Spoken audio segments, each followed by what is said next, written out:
My name is Kasha Konaka. I'm 27 years old and I am a circus artist.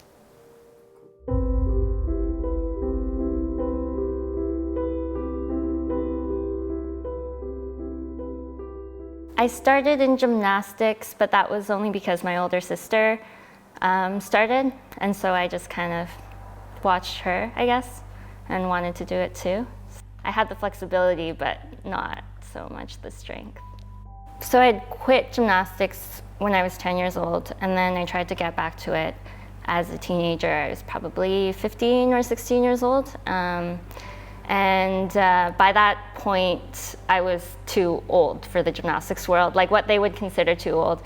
So I would just get told, or it would just kind of be implied that I would never be really good, kind of thing. So that was challenging for me for gymnastics, and it's probably the oldest I've ever felt was when I was 16.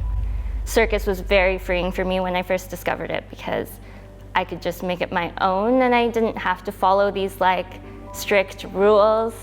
I mean, I started skipping school, my mom says, from the first grade.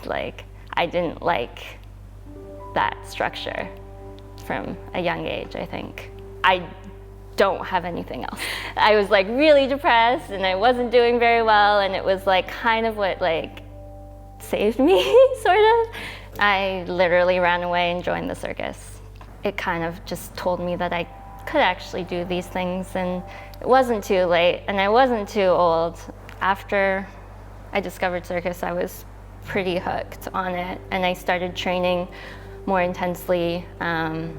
But then I'd promised my parents that if I didn't get into the circus school, I would go back to university. So I did do that, and I took a break from circus for a while and did that for a bit, but I dropped out. I just kept on coming back to circus, and I feel yeah, I did that several times where I just kept on coming back, and I'm okay, well, I guess this is a thing, and I should try to do this more seriously.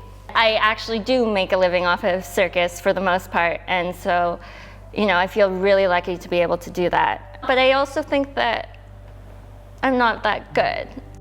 My mom will always talk about how unathletic I was as a kid.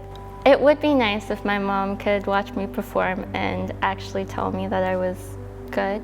And I don't know if that will ever come from my parents. I remember my mom saying that that's just not something that she feels, she doesn't feel proud. I am doing what I want to be doing, and I love what I do, so I feel really lucky. If I could go back in time and talk to my 15-year-old self, I would definitely tell her that it's not too old and that I can still do these things. Yeah.